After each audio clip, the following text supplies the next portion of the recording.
The Equitable Life Assurance Society presents This Is Your F.B.I.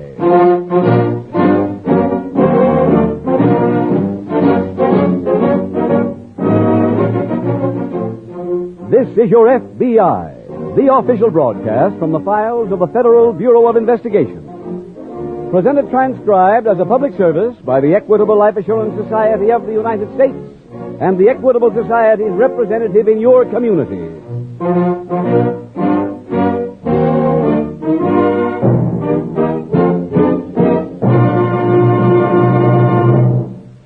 If you listen fairly frequently to this program, you've probably noticed several things about the commercials. They're interesting. They appeal to your intelligence. They help you solve personal or family problems. Tonight, for instance, the Equitable Society is going to present some very timely facts on why it pays to give your children a college education. We'll then outline a simple, workable, money-saving plan, the painless way to pay for those 4 years in college. If you want your children to get ahead in life, you'll be vitally interested in this information from the Equitable Society coming in about 14 minutes.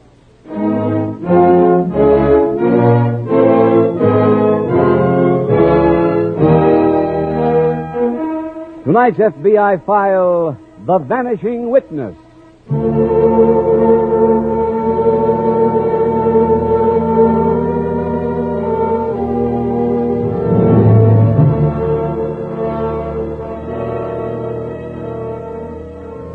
The job of the professional law enforcement officer is never an easy one, for the war against crime is full-fledged battle.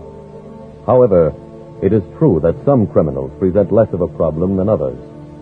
Take the ordinary crime of auto theft, for example. In the past 12 months, almost 72,000 cars were stolen, representing a total value of more than $56 million. Yet the record also shows that more than 94% of those automobiles were returned to their legal owners, often within a period of 24 hours. Swindlers may enjoy momentary success, but the files at the Federal Bureau of Investigation reveal not a single important confidence man who has failed to serve at least one prison term. Go down the line, and you will find the same thing to be true with almost every type of criminal. However, there is one big exception to that rule. One kind of lawbreaker always difficult to arrest on the weight of evidence. Fortunately, he is not in every city in the country, the overwhelming majority of men in public office being decent, responsible human beings. But this leech among us, the politically protected racketeer, is present in too many sections of the nation. And where you find him, you will find crime on the increase, with almost everyone profiting handsomely. Hoodlums enjoy steady employment. The criminal machine is kept well oiled by a constant flow of loot, and the crooked politician is able to retire wealthy. Situation: one group composed of you, the people.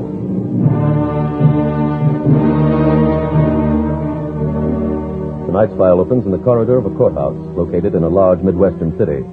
Detective Roy Williams of the local police stands near the door of the grand jury room as FBI Special Agent Taylor approaches. Hello, Roy. Oh, hi, Jim. You come up to hear Caswell on the stand? Yeah. My agent in charge wants to see if there's anything in this case that'll give us jurisdiction. Well, I don't think there is, but stick around and listen. You'll enjoy it. Are you that sure? Yeah. That story about the racing wire being a legitimate news service won't hold water this trip. No? We'll prove Caswell knows the service is going to bookmakers. How are you going to do that, Roy? Oh, we've got the big witness. Oh, and who's that? An old man named Onslow, who was Caswell's bookkeeper. Wow. Hey, that reminds me. Where is the old boy? He's supposed to leave the hospital a half hour ago. Hospital? Yeah, he's been sick, but the doctor okayed his coming up here to testify. Oh, I see. Can I have a statement, Mr. Caswell? How about something to the examiner, Mr. Caswell? I'm sorry, boys. No comment. Oh, now, wait a minute. Can't you give me one quote? I'm sorry. Hello, copper. Well, look, how about a picture? What do we got inside? Hey, Charlie, over here with the camera, huh? He looks pretty confident, Roy. Yeah. Roy. Yes, Nick? We were just down to the hospital to pick up old man Onslow. Well, where is he? 2 men posing as cops took him out of the place 5 minutes before we got there.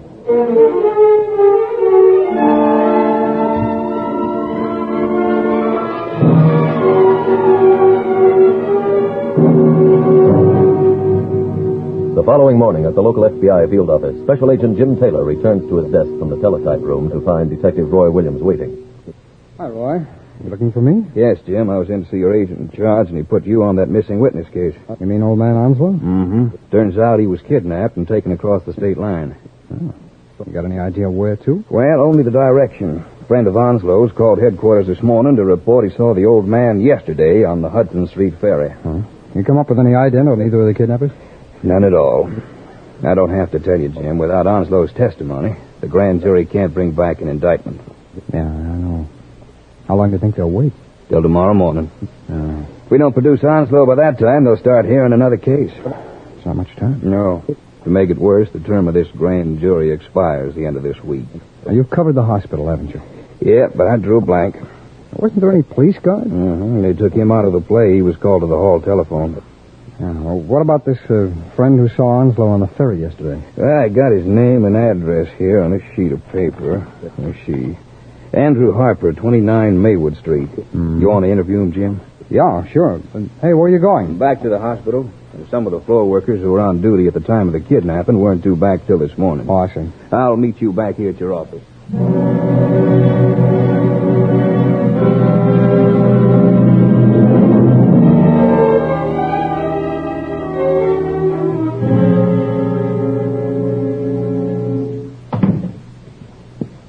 Good morning, Pearl. Hi. A little early for you to hit the office. Yeah, I couldn't sleep. Stomach again? Yeah, it's murder. Every time there's one of these investigations, my ulcers start playing handball. You take anything? What can I take with grand juries, customers beefing? They've been calling all morning. Why don't I go into a legitimate business? Oh, that's another beef. I'm not here. Okay. Mr. Caswell's office. Is he there? Phil? Yeah. Hold it. Phil wants to talk to you. I'll take it on the other phone, huh? He'll be right with you. Hi, Phil. How's it going over there? No good. No good, huh? That's all I hear from everybody. Look, we've been working on the old guy for hours. He won't change his story? Nope. Put him on the phone. He's out cold. How much time we got? Hey, he's due on the witness stand tomorrow morning. I've got an idea. What's that? Been taking some pills they gave him at the hospital. They've run out. So? He claims if he don't get some more, he'll kick over. Oh. Should I see if he's telling the truth? No, you better get him the pills. But you want him on your side. I want him on my side alive. Well, we'll go to work on him again. No. Lay off the muscle. What else is there? Yeah, I'll think of something. When I do, I'll call you.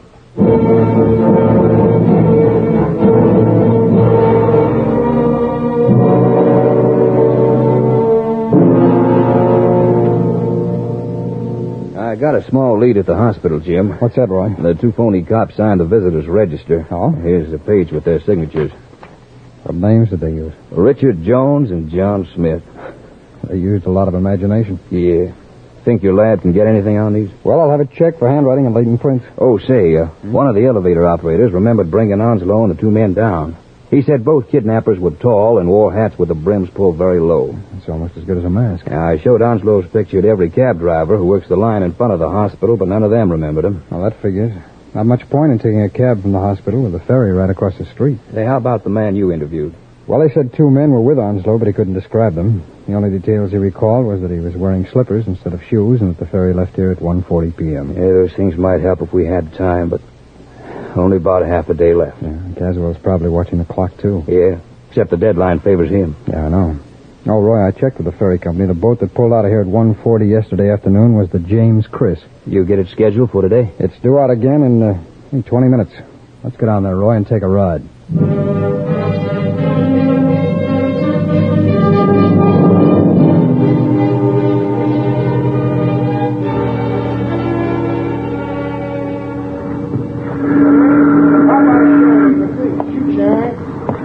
I thought I had someone for a minute. What's that, Jim? I just talked to the gateman down at the other end. He recognized Onslow's picture, but he didn't remember seeing anybody with him. Well, I didn't even do that well. Oh? Hey, look. Boat's pulling into the slip. Yeah, I guess there's nothing left to do but take the next one back. All we managed to do was use up a couple of hours of valuable time. Hey, Roy. He's thought of something. Come on. Where you going? I want to talk to that shoeshine boy. Shoeshine. Yo, shoeshine. Okay, right with you. Shine, mister? Yeah, I'd like a shine and some information. Well, I'll do the best I can on both. Right foot first, huh? Okay. I'm a special agent of the FBI. Here are my credentials. Oh. Were you on this boat yesterday? Yeah, all day. Well, in your line of business, you generally notice what kind of shoes people are wearing, don't you? Most of the time. Yes, sir. Do you remember seeing anybody on this ferry yesterday who was wearing slippers? Slippers? Yeah, sure I do. He was an old guy. Take a look at this picture. Is that him? Sure, that's the guy. Do you remember who he was with? Let's see.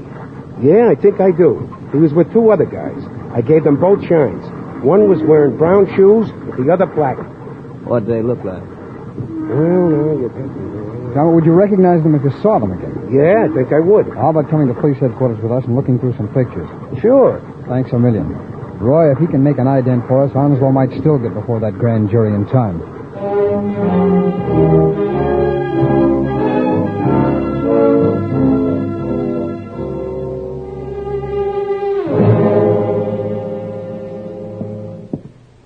Have a chair, Mr. Taylor.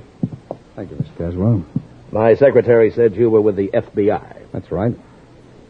Here are my credentials. Thank you, sir. You don't mind if I look at them closely. No, not at all. You can't be too careful, you know. Take all the time you want. I don't have to be anywhere till 10:30 tomorrow They seem morning. to be in order. Now, what was it you wanted to see me about? About two men who posed as police officers and kidnapped a grand jury witness who was prepared to testify against you. Mr. Onslow? That's right. Well, I'd heard he was missing, of course, but not that he'd been kidnapped. That just shows you never know about these quiet little men. Who'd think he had enough money to be worth kidnapping? No, he's not being held for ransom. No? No. You see, we know who kidnapped him. Well, you FBI men are really amazing. You mean you already know who did it? Their names are Phil Newland and Paul Adams. Well, then you've got no problem, have you? All you've got to do now is find those men and arrest them. That's why I came here, Mr. Caswell. Well, I don't quite understand. It's common knowledge that both Newland and Adams work for you. Newland, Adams? Well, I don't think so, but just a minute. I'll check. Yes, Mr. Caswell? Look at our payroll record, Miss Sheridan. See if we have anyone working for us named, what were their names again, Mr. Taylor? Phil Newland and Paul Adams. Oh, yes. Phil Newland and Paul Adams. Just a minute, sir. Maybe janitors or elevator men in some of the real estate I own, you know. No, I doubt that you'll find them in that category. Well, perhaps they work in my construction company. They're muscle men, Mr. Caswell. Muscle men? Well, I'm afraid Caswell? that yes, Miss Sheridan. Neither of those names appears on the payroll record. Thank you. Well, there's your answer, Mr. Taylor. Caswell, let's stop kidding each other. You know those men work for you, and you know they took Onslow. You're the only one who'd benefit by his absence. Look, are you charging me with kidnapping? No, not yet. Any other charges you want to make? Not till I can prove them. Well, come back when you think you can. I will, Mr. Caswell. That's a promise.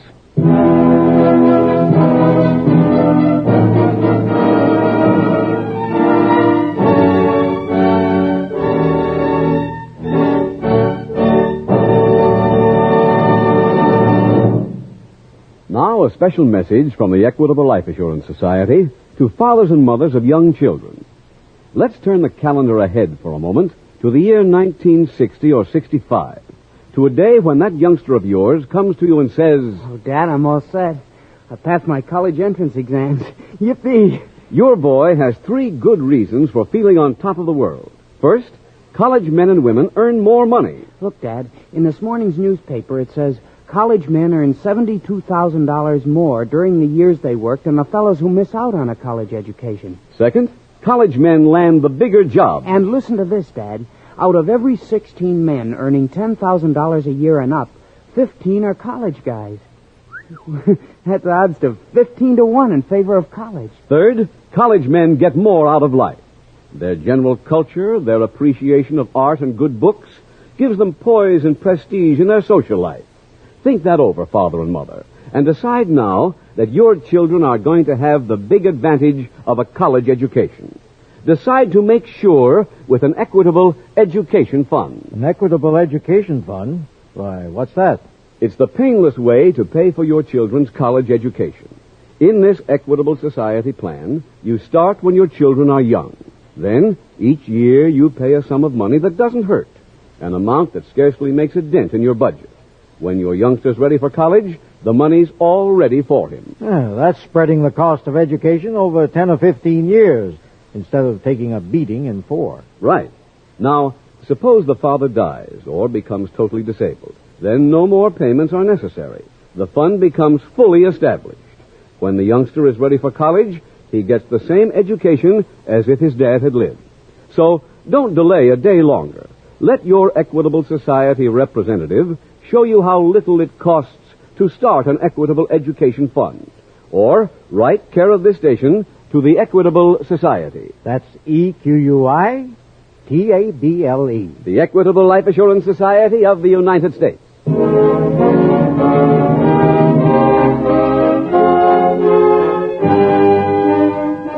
And now back to the FBI file, The Vanishing Witness. Every case chosen for dramatization on this, the official broadcast from the files of the Federal Bureau of Investigation, has a message for you listeners, an important message. Take this evening's case, for example.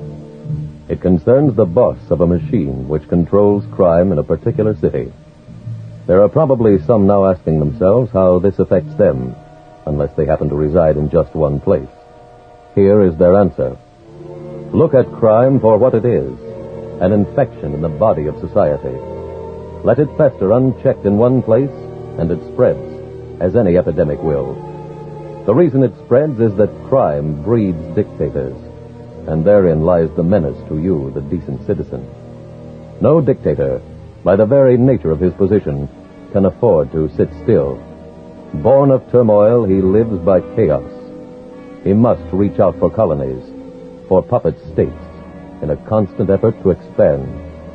In like measure, the criminal dictator, established in one community, must spread out, must move to include new territories in his domain. Eventually, unless stopped, he reaches you. But those two words, unless stopped, do not constitute a careless, empty phrase. The Ed Caswells of the country can be stopped, as infection is by medicine. In the case of crime, the medicine is usually manpower. More manpower for your local police. Give them that weapon. Leave them politically untrammeled, and your police will do the job.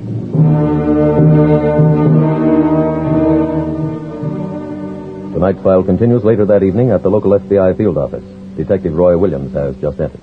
Did you get to see Caswell, Jim? Yeah, that's all I did get. What happened when you hit him with Newland and Adams? Claimed he didn't even know them. I was afraid of that. Jim, do you realize we have only 12 hours to find the old man? Yeah, I know, Roy. And we don't even know if he's still alive. Oh, I think he's alive, all right. If they wanted to kill him, they'd have done it in the hospital. Roy, has Onslow got any family? Well, no wife or children, but I gather there was a sister someplace. Yeah, at least there was a picture in his room at the hospital signed your sister, Ethel. Is it a snapshot or a portrait picture? Portrait? Why? Well, maybe the photo studio can tell you who she is and where she lives. Right, I'll get it and start checking. Okay, and while you're doing that, I'll study Adams and Newland's records again and try and find a lead there.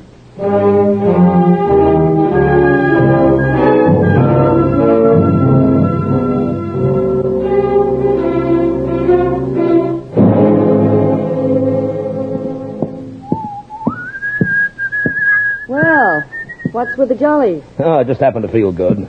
That was a quick cure. All I needed was a little luck, baby. Puts the ulcers right to bed again. The mail come in? It's right in front of you. Oh. Did the old man change his story? Not yet, but he's going to. How do you know? Well, I happen to remember old man Onslow telling me that he had a sister named Johnson. He gave me your phone number once, said if he wasn't home, I could always reach him there. So? So, from the phone number, I got the address. I gave the address to Phil. He went over there this morning to pick her up. Do you mind very much if I don't get it? Phil brings his sister back to where he's keeping Onslow. If he doesn't testify my way, she gets the treatment, too. Oh. How have you been doing with our customers? They're still complaining. Well, just tell them to be patient. The horseware will be back in use tomorrow.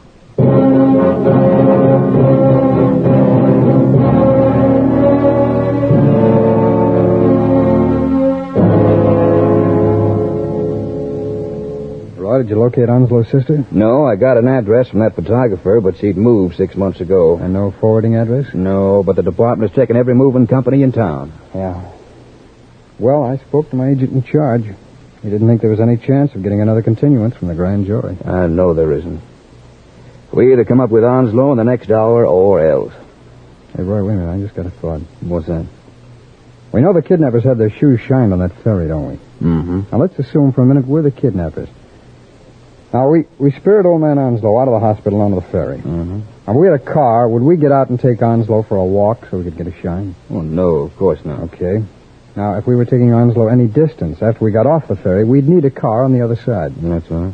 Well, in that case, it would have been just as easy for us to use a car all the way and a whole lot safer. Yeah. Wouldn't that make it seem that the old man is hidden out someplace close to the ferry slip just across the river? Could be, Jim. But that district is crowded with tenements and cheap rooming houses. It'd be next to impossible to find anybody in that jungle if we had days instead of minutes. Well, there's no point just sitting around here and letting the clock run out on us. I'm going to take the ferry and canvass the rooming houses, coffee shops, diners. I sure wish I had jurisdiction over there. Well, I'll get some local help. Oh, by the way, Roy, why was old man Onslow in the hospital? Some kind of blood disease. Do you remember the name? No, the hospital could tell you. Okay, I'll check with them.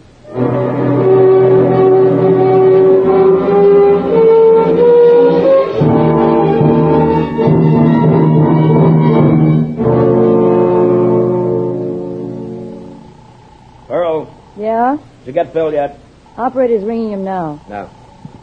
How do you like the new wardrobe? Businessman blues. Looks a little square. Sensational for juries, baby. Makes me a very legitimate fella. Hello? Hello, Phil. Ed wants to talk to you. I was just going to call him. Here's Phil. No. Hello? We got trouble, Ed. No, what happened? I went to the sister's house. Was crawling with cops. Oh. Well, I guess they got the same idea. They spot you? No, I drove right past. Did you tell the old man she wasn't coming? No. That won't make any difference, Ed. He's a stubborn guy. Well, I guess there's only one thing to do, Phil. Kill him.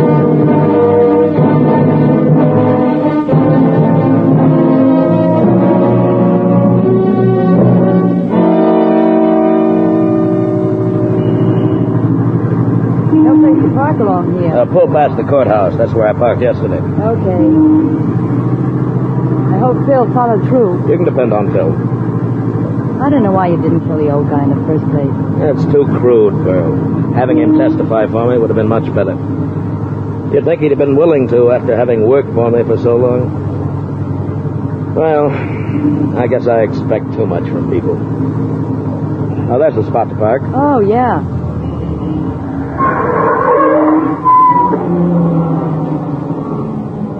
How am I on that side? Oh, that's fine. That's fine.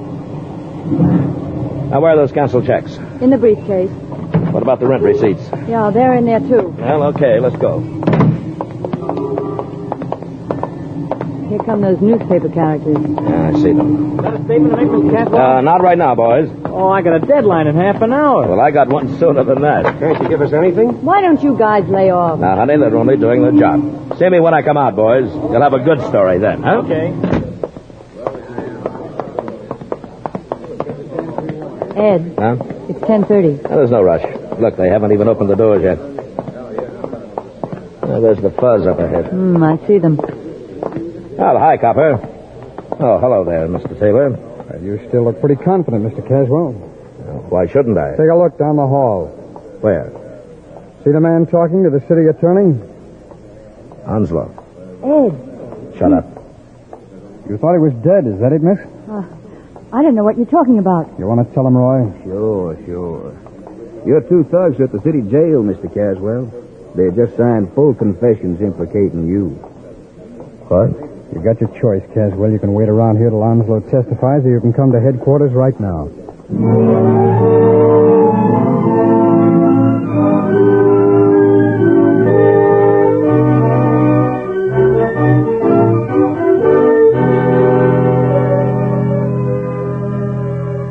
Ed Caswell, Pearl Sheridan, Phil Newland, and Paul Adams were all tried in federal court on a charge of kidnapping. Upon being found guilty, each received a sentence of life imprisonment.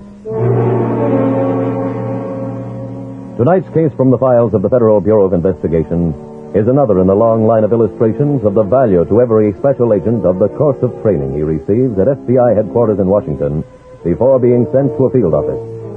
Part of that training teaches a student never to evaluate the various clues in an investigation, for the one which seems most promising frequently leads to a dead end, and the one which at first seemed just another useless bit of information develops into the lead with which a case is broken open. For example, Special Agent Taylor was able to locate the hideout to which Ed Caswell's kidnapped bookkeeper had been taken because before starting his search, he called the hospital where Onslow had been a patient.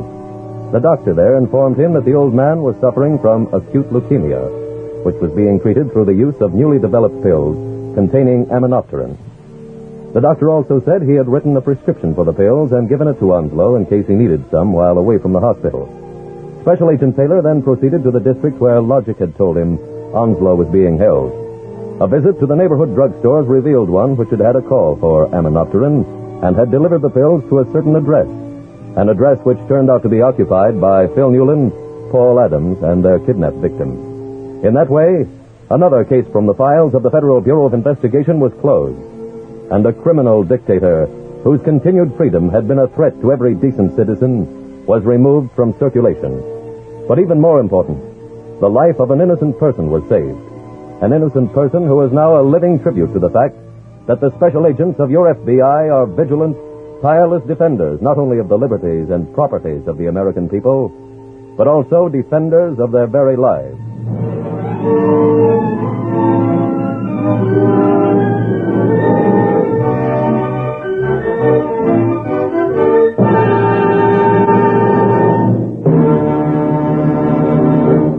Now one last word to fathers and mothers. Of all the things you can do for your children, there's no greater proof of your love for them than an equitable education fund. They'll be grateful for it as long as they live. Your boy or girl may only say a few words like, "Thanks, Mom." And thank you, Dad. but you know from the look in his eye and that ring in his voice that he'll never forget your foresight in starting an equitable education fund. Right now, make that wise resolution to see your equitable representative soon.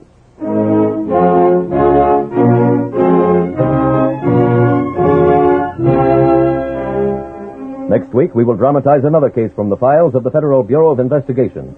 A case from the past that has great application today. Its subject, robbery. Its title, The Black Market Hijacking. The incidents used in tonight's Equitable Life Assurance Society's broadcast are adapted from the files of the Federal Bureau of Investigation. However, all names used are fictitious, and any similarity thereof to the names of persons living or dead is accidental. Tonight, the music was composed and conducted by Frederick Steiner. The author was Jerry D. Lewis.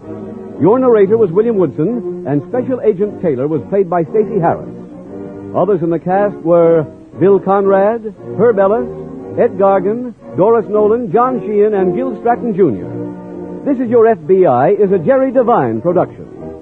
This is Larry Keating speaking for the Equitable Life Assurance Society of the United States and the Equitable Society's representative in your community, and inviting you to tune in again next week at this same time when the Equitable Life Assurance Society will bring you another thrilling transcribed story from the files of the Federal Bureau of Investigation. The Black Market Hijacking on This Is Your F.B.I.